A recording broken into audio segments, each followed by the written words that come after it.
Morning all, Stormer from Viking Grazers. It is Tuesday the 1st of March 2022. It's the first time I've been able to get my phone out and do a video since I came back from my regenerative grazing course with Neil's Caulfield at Farmed. The course was brilliant. So much information to take in. So much stuff, pointers what I'm doing, been doing badly, not badly, rookie errors, that sort of thing.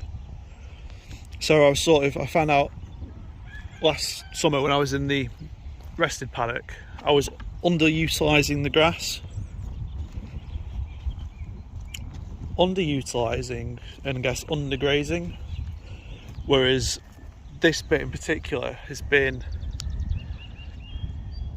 probably utilised as well as it can and probably overgrazed.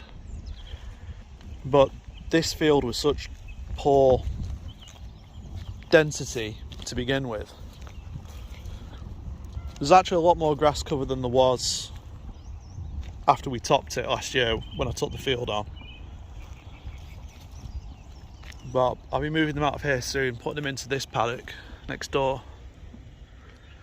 That's been rested since 10th of December. I'll have to check my notes. Well, I've been giving the girls and boys, got to be gender correct in this times. Axel and Diesel are still here. They're hopefully going to a different paddock once I've ordered some electric fence gear. That was one thing the course showed me, is I need to be more efficient time-wise, especially given my sort of disabilities. I'm starting out, so I can't, afford to put stupid amounts of money in any further. Like for a quad bike or something, that would be so much easier for me lugging batteries from the truck over there to over here. It's not much, but with my, prosthetic wrist, I've only got a 5 kilo weight limit. It's like, a battery's like 20 kilos, so I'm putting 15 kilos of strain through my other wrist, which may or may not be healthy still, I don't know. It's a bit of a gamble. The surgeon says I shouldn't really be farming, but farming's the only thing that seems to make me happy that I know what I can do. So sort of things like having a quad bike and a sort of quad mounted reel rollers and unrollers and stuff that holds the stakes and all that. Great bit of kit, but I need, I don't know, a couple $3 for a quad. And then all the Kiwi Tech fencing kit, which is the stuff that you can just drive this in. You can drive along and your quad will sort of scoop up the posts and reel in the wires at the same time, and it's like, that takes me so long to put a fence out, especially around this paddock with it being all lumpy and bumpy.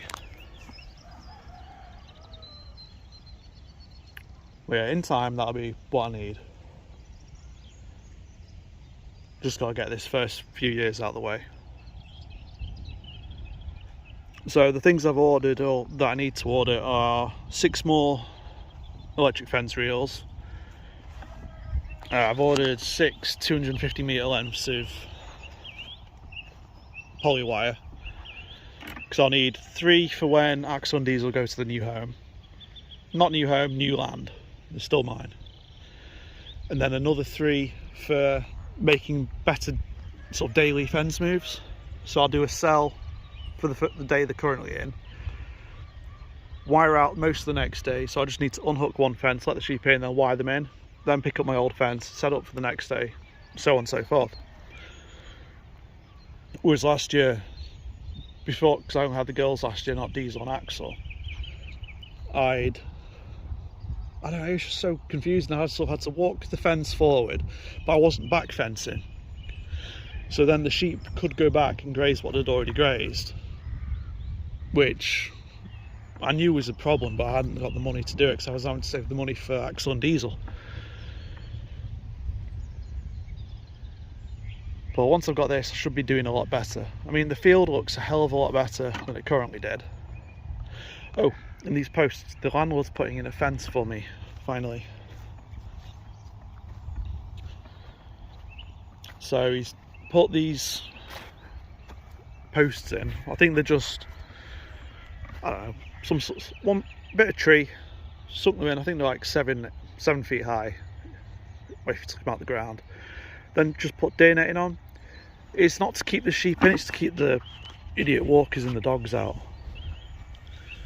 I accidentally pissed off the landlord because I've got the, if you've seen my other videos, you've seen my sign saying dogs on lead, dogs will be shot if they're in with the sheep, which I'm still well within my rights to do. I'll just upset him, and he doesn't want that because he makes money from selling his eggs in the honesty box. And I didn't think about where I'd put my sign, it was just pretty much outside his box. So fair enough in being pissed off with that. But I've had other people smashing up the sign still. So this is just to give them a bit of protection because the lambs are going to be in that field for the first few weeks. Don't need some idiot with some dogs getting in. This field's, if you've seen my other videos as well, has been rested from 10th of December. This was where my original handling area was, and it was also heavily covered by thistles.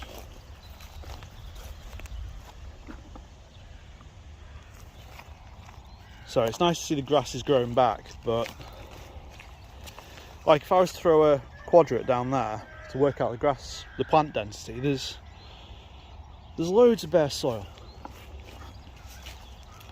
And same again here. Well, then there's areas like this where the grass is coming back. When you get down to it,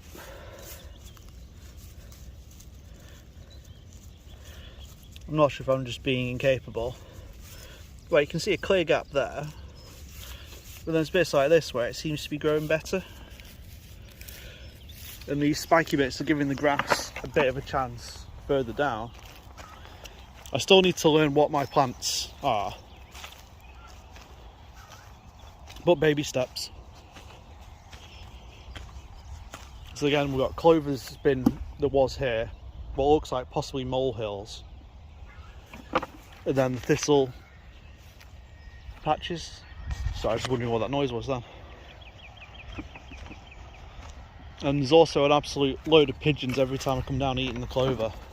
I don't mind them eating the clover, it's just a case of they're leaving the soil bare. Excuse me. They're leaving the soil bare, which isn't good. But I'm not sure how many videos I uploaded last year, but some of the videos last year, the clover was reaching up onto the fence and pulling the bottom wire down. It was that thick. So see what happens, because I only took this field on in March, put the sheep on in June, so I've not even been here a year yet, so I've not had my full sort of time scale.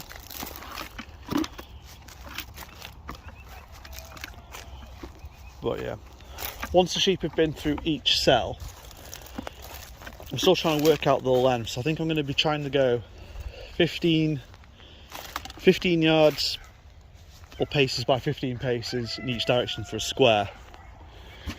Fence them in and then move them on the next day by another 15 by 15.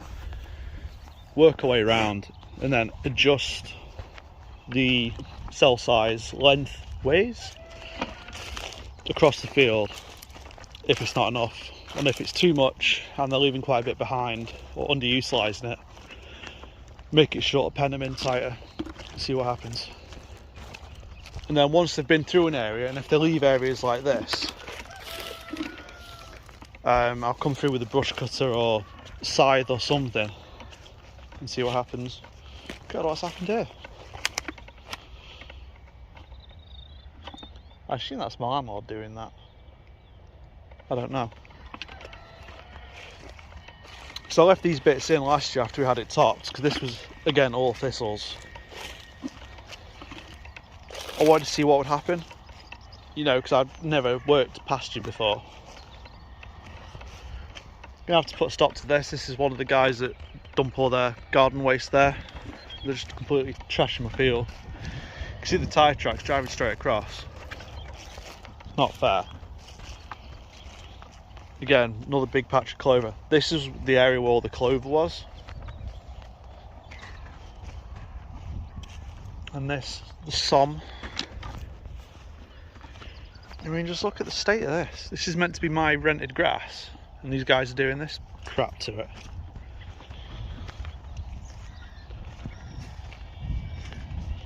Then I found out that landlords or someone's been planting trees. I mean, my field actually came about to here.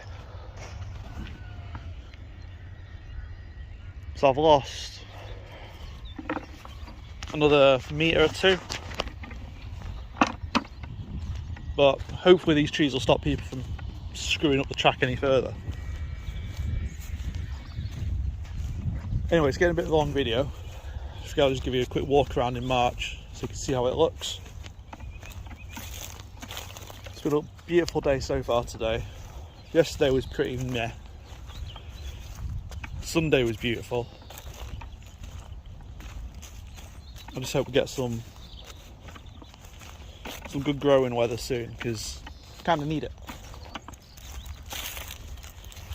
Oh, this is another thing I learned at the course. See, like this, it's not been trod into the contact with the soil. It's dry and brittle.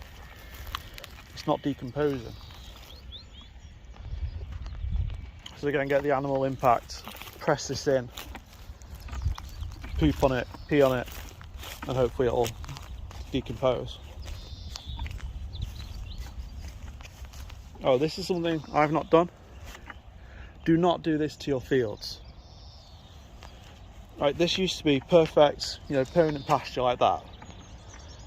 They've just been like throwing all this rubbish into the track. I mean, your car's not going to sink, which is great, but if you come along like the underneath of my truck, caught it on a brick or a piece of concrete, ripped the sump guard off, completely folded it like it was nothing. Not only that, all that is going to be hell to get out of the land. I don't know how you're even going to do it unless you do it by hand. You're not going to be able to grow anything there. You're not going to be able to put a plough there. Yeah, but not me doing it, not my field. But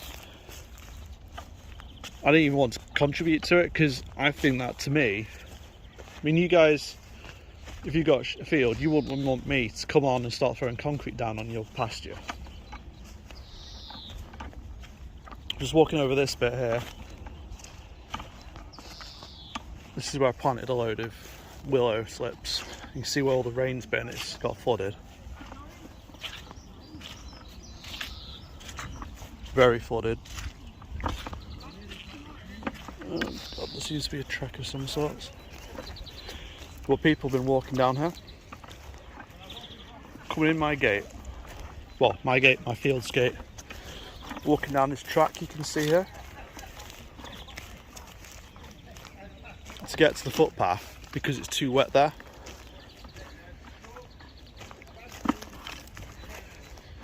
So, they'll soon stop that when I put the electric fence in there. Which will be soon. Anyway, I'm going to stop here before this lot come in the field. I'm just going to walk the fence, double check everything. Don't forget to like, subscribe, and leave comments. If you'd like to ask anything about my sheep, let me know. I'm still learning, but hopefully I'm becoming quite knowledgeable on the Icelandic breed. Oh, I'm not coming down here, yes.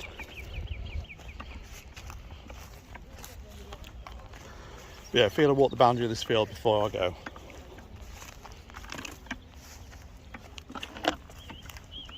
Anyway, that's a wrap. Cheers.